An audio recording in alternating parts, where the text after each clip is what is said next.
Assalamu alaikum. My name is Ruhi Shahid and I am the student of MS Chemistry Batch 2. I am here to represent my topic of presentation camphor. Camphor is a white crystalline substance with a strong odor and pungent taste. Strong order की वजह से इसको हम लोग fragrances के तौर पर भी इस्तेमाल कर सकते हैं क्योंकि इसकी खुशबू जो है वो बहुत ज़्यादा तेज़ होती है। पंजेंट टेस्ट होते हैं यानी कि टेस्ट करने में हम लोगों को ज़ुबान में जो है वो चुभन महसूस होती है और ये कैम्फोर लॉरियल वुड से हासिल किया जाता है। कैम्फोर लॉरियल वुड और लॉरेल फैमिली के बहुत सारे दरख्तों से हम इसको हासिल कर सकते हैं। कैम्फोर जो है कैम्फोर का दरख्त पाया जाता है चाइना में, इंडिया में, मंगोलिया में, जापान, ताइवान और इसकी एक वैरायटी जिसका नाम है फ्रेग्रेंट एवरग्रीन ट्री वो साउथ यूनाइटेड स्टेट्स में खासकर जो है फ्लोरिडा में पाया जाता है। कैम्फोर को हम लोग एक्सट्रैक्ट कर सकते हैं स्ट्रीम डिस्टिलेशन, प्योरिफिकेशन, सब्लिमेशन के थ्रू कर सकते हैं इसको एक्सट्रैक्ट और किया जा सकता है ये कैम्फोर वुड से, ट्रिग्स से, बार्क से, ठीक है, bark of the camphor tree से।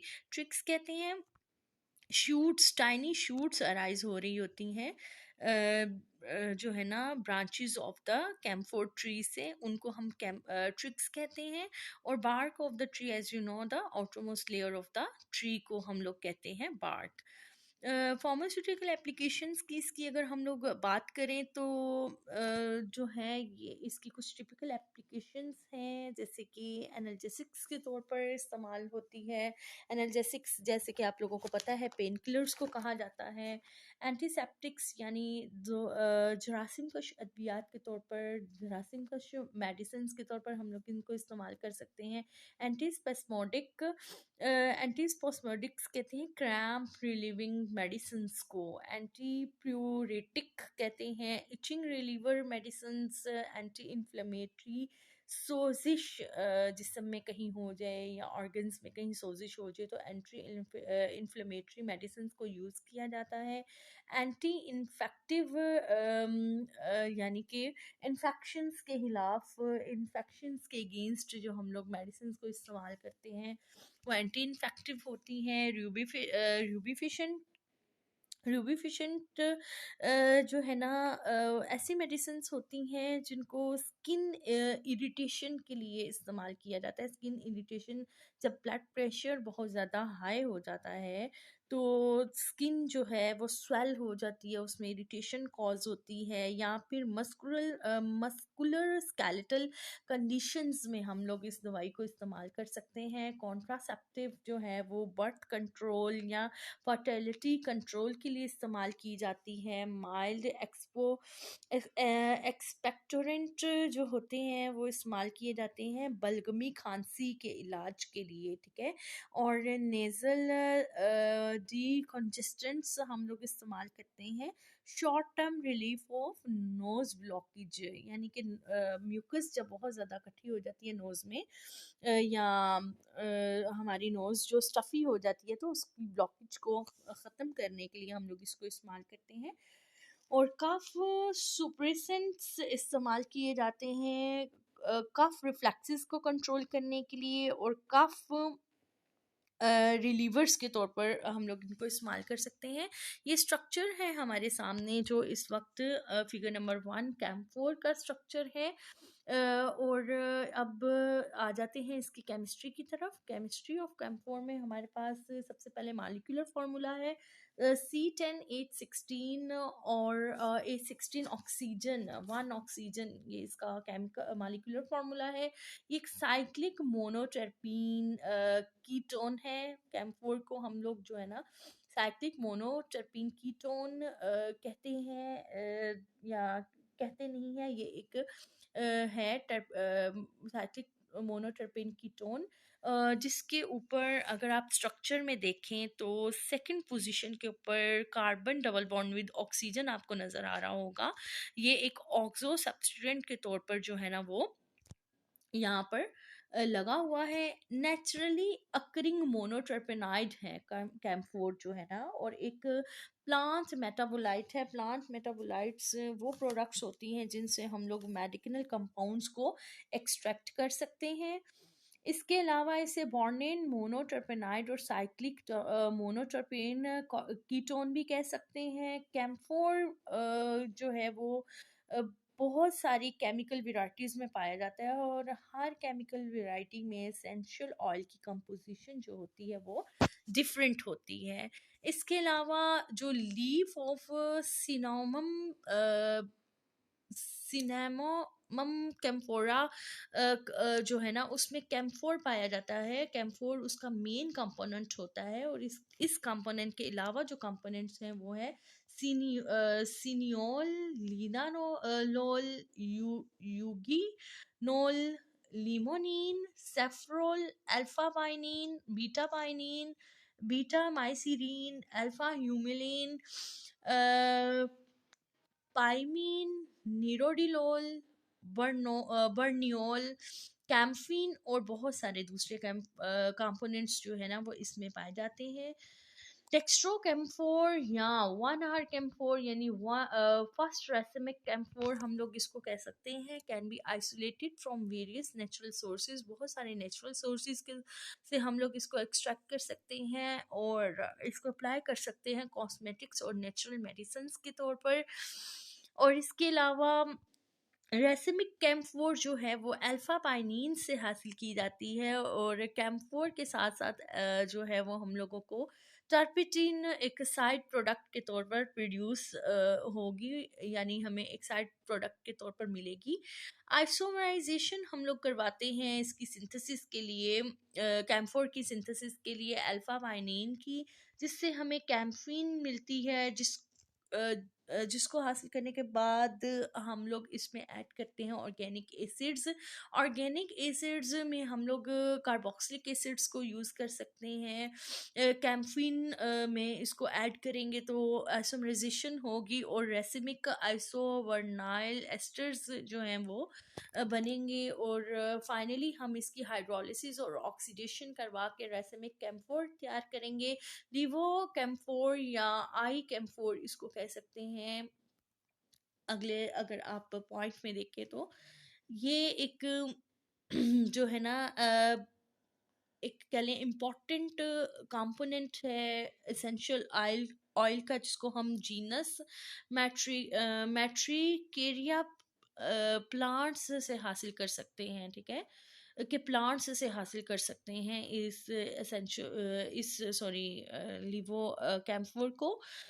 कहते हैं इसकी सिंथेसिस जो है वो प्योर इंग्रेडिएंट्स से होती है, एसेंशियल ऑयल की प्योर इंग्रेडिएंट्स से होती है, और ये इसकी कंपोजिशन को और इसकी ऑल्फैक्टरी प्रॉपर्टीज़ को चेंज कर देती हैं। यानी कि हमारे पास डेक्स्ट्रो कैम्फोर की प्रॉपर्टीज़ जो हैं वो थोड़ी थोड़ी लिवो कैम्फोर से चेंज हो जाती हैं। करंट सिंथेसिस जो है कैम्फोर की, इसकी लिवो कैम्फोर की, वो ऑप्टिकली प्योर अल्फा पाइनिन से की जाती है, और इसको हम लोग जो है ना आइसोलेट कर लेते हैं प्लांट्स, जिसको हम लोग आइसोलेट करते हैं प्लांट्स में से, यानी अल्फा पाइनिन को भी हम लोग प्लांट्स से ही एक्सट्रैक्ट करते हैं। ये नीचे फिगर नंबर 2 में सिंथेसिस दिखा रहे हैं डेक्स्ट्रो और लिवो दोनों की, डेक्स्ट्रो और लिवो कैम्फोर्स की जो है ना सिंथेसिस दिखाई जा रही है।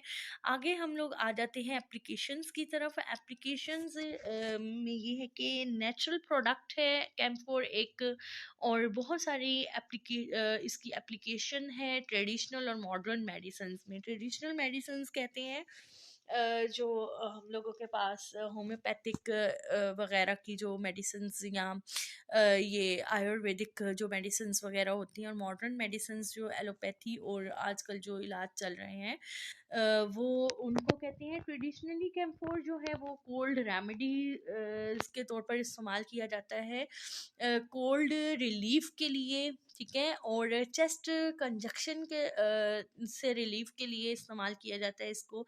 चेस्ट कंजक्शन कहते हैं जो लंग्स और लोअर ब्रोनिकाई में म्यूकस फील हो जाती है, बहुत ज़्यादा म्यूकस फील हो जाने की वजह से ये ब्लॉक हो जाते हैं लंग्स की जो सारी ट्यूब्स होती हैं। तो इसके ट्रीटमेंट के तौर पर इसके अलावा बहुत सारे इन्फ्लेमेशन रिलेटेड डिजीज़ेस के ट्रीटमेंट के तौर पर हम लोग कैम्फोर को इस्तेमाल करते हैं। जैसे रूमेटिज़्म जो है, एक आर्थराइटिस की टाइप है। आर्थराइटिस यानी इस डिजीज़ में जो है ना वो जॉइंट्स में इन्फ्लेमेशन काज होती है। स्प्रेन्स के तौर पर इस्तेमाल करते हैं। Sprain is actually an injury of ligaments present in the joints. वो लिगामेंट्स जो कि जॉइंट्स में प्रेजेंट होते हैं उनकी इंजरी के ट्रीटमेंट के लिए इस्तेमाल किया जाता है। ब्रोनिकाइटिस जैसे कि आपको पता है इन्फ्लेमेशन ऑफ ब्रोनिकाई और ब्रोनिक्यूल्स को कहते हैं। एज़मा, दमे को। Injection and muscle pain, injection यानी कि खाना खाने में दर्द महसूस होती है, खाना निकलने में दर्द महसूस होती है इंसान को। और मसल्स पेन, चाहे वो फेशियल मसल्स हैं या बॉडी के मसल्स हैं, उनमें पेन के इलाज के लिए हम लोग कैम्फोर को इस्तेमाल कर सकते हैं। कैम्फोर जो है वो प्रिपेयर की जाती है बाम्स के तौर पर, ऑयल्स की फॉर्म में, क्रीम की फॉर्म में, ताकि जो भी जहाँ पर भी पेन या इन्फ्लेमेशन है जॉइंट्स में या मसल्स में, वहाँ पर डायरेक्टली अप्लाई करके जो है ना वो ट्रीटमेंट किया जा सके। कैम्फोर ऑयल जो कि एक कॉटन सीड ऑयल है जिसमें कैम्फोर 20% मौजूद होती है, जब हम उसको स्किन पर अप्लाई करते हैं तो कूलनेस फील होती है। और एक्चुअली ये सेंसरी नर्व एंडिंग्स जो है ना उन उनको स्टिमुलेट करने के लिए जो है ना वो इस्तेमाल की जाती है, ताकि वो कोल्ड सेंसिटिव हो जाए, यानी कोल्डनेस को वो फील कर सकें। इसके अलावा कैम्फोर एक्टिवेट करता है TRP transient receptor potential channels को, जैसे TRPV1, TRPV3, TRPM8, और इनहिबिट करता है TRPA1 को। इसके अलावा वार्म सेंसेशंस कॉज करता है, excitation and desensitization of sensory nerves, यानी बहुत ज़्यादा जब सेंसरी नर्व्स जो हैं वो जो है ना वो सेंसेस को स्टिमुलाई को रिसीव करना शुरू हो जाती हैं, तो वो भी इंसान के लिए ठीक नहीं होता। यानी अप्रोप्रिएट तरीके से एक जब स्टिमुलाई को जो है वो फील करना चाहिए तभी होनी चाहिए स्टिमुलाई फील, तो उसको भी ये कंट्रोल करता है। रिलीविंग द पेन रिलीविंग के तौर पर इस्तेमाल किया जाता है। इचिंग यानी खारिश वगैरह या इरिटेशन वगैरह जिस जगह पर होती है जिस्म में, वहाँ पर आप इसको अप्लाई कर सकते हैं। पोटेंशियल रेडियो सेंसिटाइजिंग एजेंट के तौर पर इस्तेमाल किया जाता है रेडियोथेरेपी में। रेडियोथेरेपी कहते हैं रेडिएशंस के थ्रू ट्रीटमेंट जो किए जाते हैं। तो रेडियो सेंसिटाइजिंग एजेंट के तौर पर इसलिए इस्तेमाल किया जाता है कि इससे निकलने वाली जो रेडिएशंस हैं वो ट्यूमर सेल्स को किल करती हैं या उनको किल करने में आसानी पैदा करती हैं। और इससे भी ज़्यादा जो बेहतर है वो ये है कि हम रेडिएशंस की बजाय डायरेक्टली कैम्फर से ट्रीट करें, ताकि ट्यूमर का जो वॉल्यूम है उसको रिड्यूस किया जा सके या उसको कंट्रोल किया जा सके ट्यूमर को। इसके अलावा वो कहते हैं सिनोमिमम कैम्फोरा लीव्स से इसको एक्सट्रैक्ट किया जाता है कैम्फोर को। और DNA डैमेज के अगेंस्ट ये बहुत ज़्यादा जो होता है प्रोटेक्टिव होता है। और इसके अलावा ये कि बायोकेमिकल चेंजेस जो माइस में कॉज होते हैं एट्राजीन की वजह से, कॉमनली उसको कंट्रोल करने के लिए हम लोग कैम्फोर को इस्तेमाल कर सकते हैं। और इसके अलावा जो है ना वो ग्रास और वीड हर्बिसाइड्स के तौर पर इस्तेमाल करते हैं, यानी अनवांटेड ग्रासेस और अनवांटेड प्लांट्स जो कि क्रॉप्स के गिर्द या फील्ड्स में या मुख्तलिफ दरख्तों के गिर्द जो है वो बहुत बहुत से जो हैं वो प्रोड्यूस हो जाते हैं और उनके लिए नुकसानदेह होते हैं, उनको ख़त्म करने के लिए हम अद्वियात के तौर पर इसको इस्तेमाल कर सकते हैं। इसके अलावा बहुत सारी स्टडीज़ जो कि कैम्फोर के ऊपर हुई हैं, उसने कैम्फोर के फार्मास्यूटिकल, इंडस्ट्रियल और इन्वायरमेंटल फील्ड्स में इसके बेनिफिट्स के बारे में जो है वो हमें बताया है, यानी हम लोगों ने स्टडीज से इसके बेनिफिट्स जो हैं वो सारे मुख्तलिफ स्टडीज से हम लोगों ने इसके बेनिफिट्स हासिल किए हैं कि किस तरह ये फार्मास्यूटिकल, इंडस्ट्रियल और एनवायरमेंटल फील्ड्स में हमें फ़ायदा पहुंचा सकती है। कैम्फोर जो है ट्रेडिशनली बहुत सालों से रेमेडीज़ के तौर पर इस्तेमाल हो रही हैं पेन, इन्फ्लेमेशन और बॉडी और स्किन इरिटेशन को ख़त्म करने के लिए।